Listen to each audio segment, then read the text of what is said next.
Muy buenas noches y bienvenidos a una nueva entrega de este programa, Pedro Beltrán Informa. Y hoy vamos a analizar qué es lo que ocurre con el nombramiento de algunos cargos jurídicos. Tenemos nuevos miembros del Consejo General del Poder Judicial y vamos a analizar la forma en que se eligen los miembros de este Consejo, si es la correcta, si no, y qué hay detrás a veces de estas elecciones o estas designaciones. Lo vamos a hacer como siempre con Pedro Beltrán, presidente de la Asociación Europea de Abogados. ¿Qué tal, Pedro? ¿Cómo estás? Muy bien, buenas noches. Gracias por venir a nuestra casa. Muchísimas gracias por recibirnos, como siempre. Y yo creo que para empezar por el principio, porque a veces nos perdemos un poco quienes no nos dedicamos o no operamos en el ámbito jurídico, nos perdemos un poco con los órganos que son importantes en todo este campo jurídico. Hoy vamos a hablar del Consejo General del Poder Judicial y a mí me gustaría, Pedro, que empezásemos explicándole a los telespectadores qué es exactamente el Consejo General del Poder Judicial y para qué sirve, cuáles son sus funciones. Sí, pues dicho de una forma rápida y espero que lo más clara posible, el Consejo General del Poder Judicial es el órgano de gobierno de los jueces. Igual que existe un gobierno de la nación, con el presidente del gobierno y sus ministros, pues existe un órgano de gobierno de los jueces, con un presidente y unos vocales que forman parte de ese órgano, en total 22. Esto es, ¿para qué sirve? Para controlar la actividad de todos los juzgados en España y sobre todo para hacer los nombramientos en los puestos más importantes, que son los puestos del Tribunal Supremo de las distintas salas. El presidente del Consejo General del Poder Judicial es simultáneamente, a la vez, presidente también del Tribunal Supremo. Por otra vía ya completamente diferente funciona el Tribunal Constitucional, que tiene unas características distintas y que no es el objeto del programa de hoy. Pero el Consejo General del Poder Judicial es el que gobierna todos los jueces, que son muchos, y toda la justicia que existe en España. ¿Quién designa a los miembros, tanto al presidente como a los miembros del Consejo General del Poder Judicial, Pedro? Pues tú lo has dicho al principio, has utilizado la palabra elección, que luego has corregido inmediatamente por designación. Debería ser por elección, pero no es por elección, es por designación a dedo, y designación a dedo de la forma menos democrática posible, porque lo designan los partidos políticos, ignorando completamente el sentir o el parecer de las asociaciones judiciales y de los propios jueces. Los políticos nombran a los vocales del Consejo General del Poder Judicial y establecen entre sí un sistema de cuotas. Y lo escandaloso de esta última elección de hace unos días, lo verdaderamente ya insólito y chapucero, es que, de acuerdo con la normativa, el presidente del Consejo General del Poder Judicial lo tienen que elegir los vocales, los que han elegido los políticos, bien, no deberían hacerlo así, pero bien, los vocales eligen al presidente. Pues ahora hemos conocido el nombre del presidente antes de que estuvieran elegidos los vocales. Ya sabíamos quién era el presidente porque ya se ha anunciado y los vocales no habían votado. ¿Y cómo ha ocurrido eso? Pues ha ocurrido en virtud de un pacto entre el PP y el PSOE, que parecía que no se iban a entender en nada, y Pedro Sánchez le dijo a Casado que ya no quería saber más de él y que no quería volver a hablar con él. Pues bueno, parece que, aunque han hablado ellos dos, sí, a través de sus equipos o sus segundos, pues han conseguido un acuerdo en virtud del cual la presidencia se da al PP, para entendernos, a un vocal afín al PP, y la composición del tribunal, del Consejo General del Poder Judicial, del Consejo, es 11 miembros progresistas, de PSOE y Podemos, y 9 del PP. Esta es la situación. Ciudadanos no ha querido entrar, no ha dicho que con ellos no iba esto, que no les parecía bien el sistema y que no querían ningún tipo de cupo o cuota. Y a los independentistas... ¿Se les llegó a ofrecer? Sí, se les ofreció entrar. A los independentistas no. Los independentistas se les castigó y les dijo que no tenían derecho a nada. Otras veces sí, en el nombramiento anterior, antes siempre han tenido cuota. Estaba el vocal catalán. Antes había siempre un vocal nacionalista, antes de que fueran independentistas los nacionalistas catalanes, que antes eran solo autonomistas o nacionalistas, pero no independentistas. Pues así ha quedado el reparto. Los de Podemos también han metido baza, se han querido introducir ahí, no han querido quedarse fuera del pastel.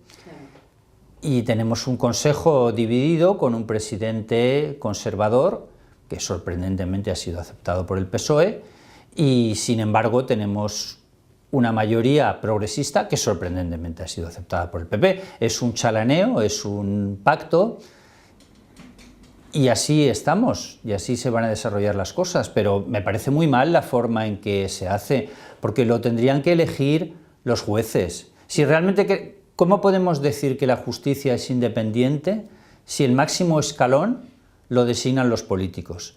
Claro. En Europa nos han censurado ya varias veces esto, porque recuerdo que de ahí van los nombramientos de presidentes de sala del Tribunal Supremo, y esos presidentes de sala del Tribunal Supremo van a ser los que luego decidan las cuestiones más conflictivas y las que afectan a los políticos. Van a decidir, por ejemplo, la sentencia del Estatut, que inicialmente iba a ser el que ha sido nombrado presidente del Consejo General del Poder Judicial, el que iba a ser el ponente de esta sentencia, y luego van a decidir si existe un proceso contra un político, pues en virtud del aforamiento, contra un diputado nacional, pues lo va a decidir el Tribunal Supremo. Claro, lo van a decidir gente a los que ellos mismos han nombrado. Es un poco como decir, oye, acuérdate que ahí te puse yo, ¿eh? Claro. Y si te puse yo ahí, pues pórtate bien conmigo, no te portes mal.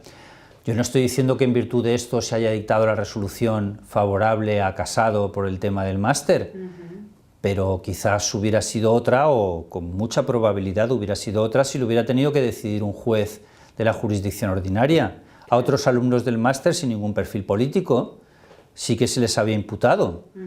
Y se les había imputado por una juez ordinaria. Sin embargo, a Casado el Tribunal Supremo dice no, a Casado no, y estaba en la misma situación que los demás. Les ha venido muy bien a los otros porque la juez de aquel caso, contra los otros alumnos del máster, muy enfadada, ha dictado una resolución con tono de enfadada, diciendo, bueno, pues si el Tribunal Supremo exime al señor Casado, no tengo más remedio que eximir también, pero por mucho menos se aperturan procedimientos de investigación criminal. Al fin y al cabo, para que se aperture un procedimiento basta con que insistan indicios de delito, no es necesario más que eso. Pedro, esto de que sean los políticos quienes designen a dedo a los, digamos, al máximo órgano, al que tiene más poder dentro del Poder Judicial, como tú decías, al último escalón, ¿no es un poco escandaloso? Sí, no debería ser. ¿Ocurre igual en otros países de Europa? No, en otros países no ocurre igual. Y sí que me parece escandaloso porque no es ni siquiera lo que está previsto en la Constitución, se están saltando la Constitución, y además porque no sería nada complicado ni nada costoso hacerlo de otra forma. Es tan fácil y tan sencillo como hacer unas elecciones democráticas, y eso sí, elecciones, no designación, y que se presenten diversos candidatos y los jueces voten. Se pueden presentar adscritos a una asociación, hay varias asociaciones judiciales y tienen también su perfil, claro, porque los magistrados no pueden pertenecer a partidos políticos ni pueden militar, pero tienen derecho a tener una ideología. Claro. Y los hay más conservadores y los hay más progresistas. Así hay asociaciones de jueces que son conservadoras, de derechas, pongamos, y asociaciones mucho más progresistas y más orientadas hacia una política más de izquierda, pues que presenten candidaturas, que vaya a la lista de vocales de uno, y eso sería democrático, abierto, y los jueces se gobernarían de verdad, porque lo que no cabe es decir, no, es independiente la justicia porque después de nombrados ya son independientes. No, siempre existirá la sospecha, la sombra de duda de quién me ha puesto ahí. Es un poco lo que pasa también con la Fiscalía. Vale, Fiscalía General del Estado. ¿Quién nombra al fiscal general? El propio gobierno. Claro. A partir de que lo nombran, dicen muchos, no, a partir de que lo nombran es independiente. No, pero vamos a ver, a partir de que lo nombran es independiente, no, porque entre otras cosas lo pueden cesar, y tenemos varios casos de ceses, con lo cual va a tener tendencia a hacer una política, lógicamente, pues que agrade al gobierno, que agrade a quien lo ha puesto ahí. Claro. Si a los jueces los eligieran sus propios compañeros, pues realmente entonces podríamos hablar de justicia como poder independiente. Ahora no. Ahora el que diga que hay separación de poderes, ¿qué separación de poderes? ¿Cómo puede haber separación de poderes? Porque además la justicia será independiente en los casos que afectan a los ciudadanos, sí, correcto, los casos normales que podemos tener aquí en Alicante, los jueces trabajan muchísimo, los fiscales también, y bien, hacen una labor excelente y con toda la independencia del mundo, pero el problema no está ahí. El problema de la independencia no viene en un litigio entre dos particulares o en si se ha cometido una violación o no. Eso no es una cuestión política. El problema viene precisamente de las cuestiones políticas, claro, o de las cuestiones que afecten a políticos o de problemas de índole política, impugnaciones de estatutos de autonomía que tiene que ver el Tribunal Constitucional, etc. En el Tribunal Constitucional el nombramiento también parte del Parlamento y no puede ser más escandaloso porque está claro cuáles son las cuotas de cada uno. Pedro, aparte de nosotros, ¿alguien más habla de esto? ¿En algún foro se discute o, no sé, esto le importa realmente y lo lucha alguien para que las cosas cambien y no sigan siendo de este modo? Sí, Ciudadanos ha dicho algo, pero no mucho. Tampoco... No le ha puesto mucho interés. No creo que sea un tema que interese tanto, quizás. Y mira que no han podido elegir el momento de renovar el Consejo General del Poder Judicial y nombrar al presidente del Tribunal Supremo en momento peor, cuando la justicia está totalmente desacreditada por el tema de las hipotecas del que hablábamos la semana anterior. Ahora, bien, vale, correcto que tocaba y expiraban los nombramientos, pero bueno, tantas veces han expirado y han tenido los mandatos prorrogados que no sé qué falta o qué emergencia nacional existía para justo en este momento que se está censurando a la justicia, se está censurando que la decisión de las hipotecas ha podido venir mediatizada por los bancos, los intereses económicos, etc. Y vas justo ahora y nombras a los nuevos miembros del Consejo General del Poder Judicial y lo haces de esta manera y no propones ninguna modificación del sistema. Lo que pasa es que a los partidos políticos no les interesa acceder a esa parcela de poder, claro, porque la justicia tiene mucho poder. La justicia es una pisonadora que cuando llega lo arrasa todo. Y los jueces pues tienen mucho poder, los jueces en cualquier estatuto, en cualquier lugar, pero en el Tribunal Supremo lógicamente mucho más, y tienen que adoptar decisiones sobre cuestiones que afectan a muchísimos ciudadanos, tienen que adoptar decisiones en cuestiones que afectan a... ¿Qué incidencia? Pensemos qué incidencia ha tenido la justicia y las decisiones de la justicia en este país. Entre otras cosas han supuesto la caída de Rajoy, por ejemplo. La excusa de Pedro Sánchez para la moción de censura fue que se había declarado que el PP era un partido corrupto. ¿Por quién? Por la justicia. Luego los casos Bárcenas, las dimisiones tan frecuentes de políticos relacionadas con sentencias judiciales, apertura de procedimiento judicial, y claro, no debe existir ninguna sombra de duda de que esos jueces son independientes y de que actúan según su criterio jurídico, no en virtud de intereses partidistas y en virtud de quién les ha puesto ahí. Insistiendo un poco en la pregunta anterior que te hacía, ¿qué se comenta? Sabemos cuál es tu opinión, pero ¿qué se comenta en la profesión, en la vuestra, entre los abogados, entre los jueces? ¿Cómo se valora el hecho de que esto se esté haciendo así? Es lógico que quizá no sea una cuestión que preocupe en el ámbito de la ciudadanía general, pero en el ámbito del derecho, ¿ocupa esta cuestión o no ocupa? ¿O nadie echa cuentas a lo que está pasando de que los políticos se repartan como estampitas estos, bueno, pues estos sí, como estampitas, sí, son estampitas, sí, en realidad, sí. Son estampitas. Yo, cromos, sí. Yo tengo 5, tú 6 y mira, pues así quedamos. No es un tema que tampoco se comente tanto entre la profesión, porque no es un tema que a nosotros nos afecte en nuestro quehacer diario, por lo menos a los abogados más modestos que estamos aquí en la provincia y que no tenemos tantos litigios en el Tribunal Supremo. Claro. Podía afectar a la gente que esté más orientada en Madrid hacia temas del Tribunal Supremo, etc. Pero sí que es una reclamación que debería... Lo que pasa es que no hay un movimiento de gente porque ¿qué reivindican? Se reivindica con el tema de las hipotecas, se moviliza Podemos, pero en cualquier caso, como inmediatamente el presidente del gobierno se erigió en el portavoz máximo de los ciudadanos y decidió cambiar la ley, pues ya se ha acabado la reclamación y aspecto neutralizado. Claro. Y en este tema en el que Podemos podía entrar y podía discutir y podía hablar, pues no le interesa tampoco. Quizás porque a Podemos eso de controlar los jueces les gusta mucho y por tanto, como es un partido con una cierta orientación de controlar todos los poderes del Estado, pues dice, bien, pues introduzcamos aquí nuestra parcelita, tengamos nuestra cuota. Y no, es que no solo no han hecho bandera de esta reclamación, que podría ser una reclamación muy correcta por parte de Podemos o muy apropiada, no han hecho bandera y se han sumado al sistema. O sea que sí, Ciudadanos, pero tampoco con la voz demasiado alta.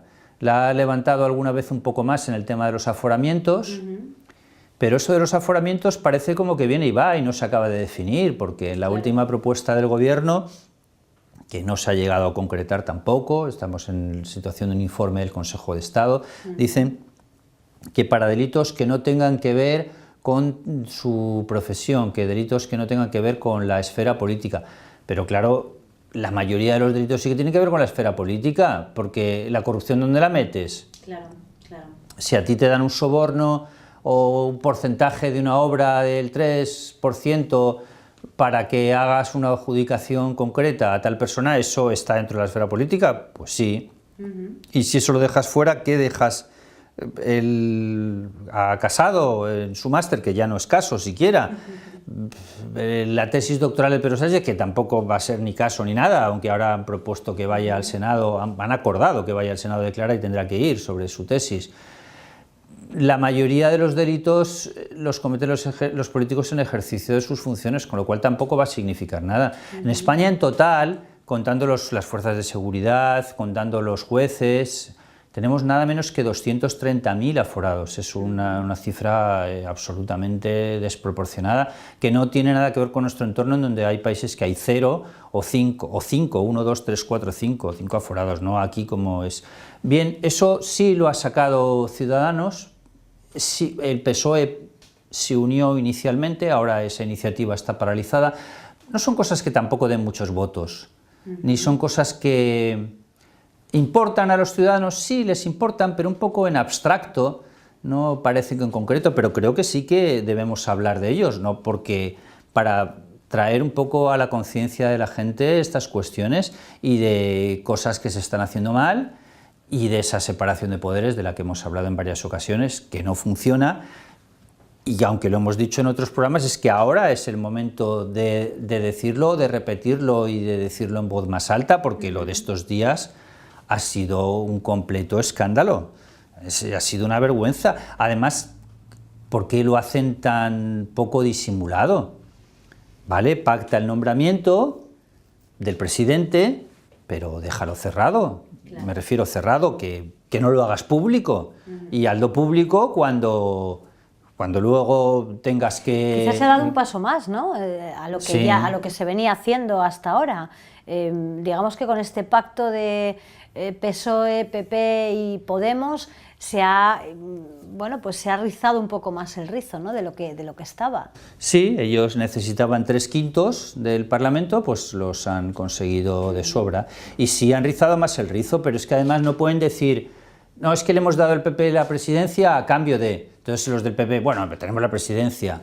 Y los otros, bueno, pero nosotros tenemos más vocales. Bien, pues bueno, pues qué bonito. Los que van a gobernar a los jueces, pues ya sabemos qué orientación política tienen, porque cada uno viene de qué partido es, ya se sabe. Este vocal es el vocal de Podemos, este vocal... Eso tampoco es nuevo, ¿eh? Lo que es nuevo es lo del presidente, lo de nombrarlo sin...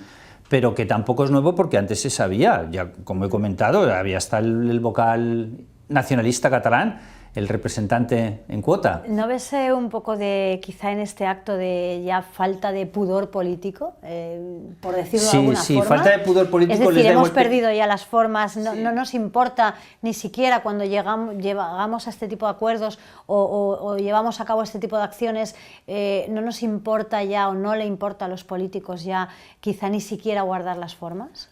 Sí, y queremos controlar un poco la justicia, un poco bastante, y como queremos controlarla, pues, bueno, ¿qué más da? Si esto no nos va a suponer nada en votos y a la gente más o menos le da lo mismo, pues adelante.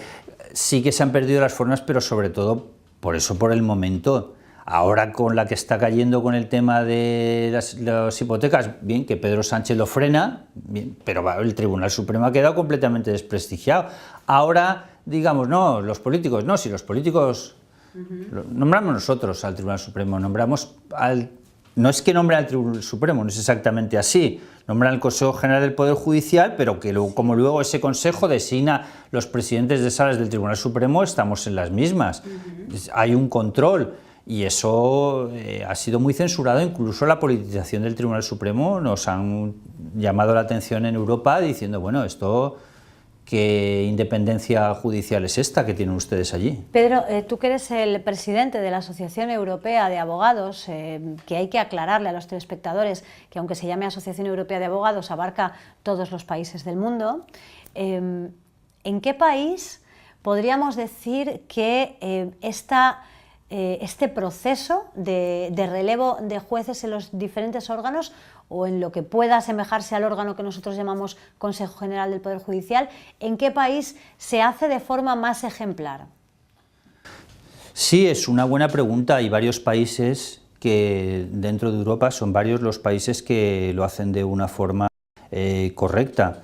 Sorprendentemente, uno de ellos es Italia, por ejemplo, a pesar de todo lo que se critica en otros aspectos, y en Alemania también, esos países. En Estados Unidos tienen un sistema de control parlamentario de los nombramientos, y lo hemos visto ahora con el nombramiento de un magistrado para el Tribunal Supremo, que tenía un escándalo sexual, pero eso no está tan mal, es diferente, porque una cosa es... Mira, hacemos este chalaneo y yo me quedo con 5, tú te quedas con 7, en fin, en este caso han sido 9 a 11 para ser exactos, 9 de la derecha, 11 de la izquierda, pero esos vocales no han sido sometidos realmente a un escrutinio parlamentario. Podrías decir, es que el Parlamento, se entendería el razonamiento, podría entenderse más, el Parlamento es el soberano destinatario de la soberanía popular y al fin y al cabo pues el nombramiento de unos jueces o quien va a gobernar el Poder Judicial debe ser objeto de control parlamentario. Bien, eso hasta podría entenderse y tendría cierto sentido, es así como funcionan otras jurisdicciones, en otros países, pero entonces esto significa que los vocales se someten a una investigación parlamentaria, que se presentan candidaturas y decir, mira, vamos a proponer a este. Entonces los partidos les hacen preguntas, bueno, cuál es su programa, cuáles son sus intenciones, cómo piensa usted solucionar los problemas del Tribunal Supremo de la Justicia Española, qué opina de los retrasos, qué reformas legislativas creen que se deberían aplicar, aunque a los jueces no les corresponde establecer reformas legislativas, pero en fin, se les somete a un escrutinio al candidato y luego se eligen los candidatos más idóneos. Eso tendría cierto sentido, aunque se iría al Parlamento el que los nombrara, pero no, lo que no tiene sentido es un puro chalaneo y cambio de estampitas, sin mérito ninguno y sin control parlamentario. En fin, la verdad es que vaya por delante la crítica, yo creo que justificada absolutamente, y bueno, tampoco es algo que tenga visos de cambiar, así que me imagino que cuando hablemos de esta cuestión seguiremos instalados en la misma conclusión. Las próximas designaciones dentro de 5 años. 5 años, bueno, veremos qué ocurre. Muchísimas gracias, Pedro, lo dejamos aquí por hoy, pero nos vemos la próxima semana. Gracias a ti siempre, a Información TV y a todos nuestros telespectadores. Bien, pues por hoy nos despedimos, volvemos la próxima semana, estaremos de nuevo con ustedes con cuestiones de actualidad, cuestiones que interesan y que pensamos debemos aclarar y arrojar luz sobre ellas con la ayuda de Pedro Beltrán. Nos vemos la próxima semana.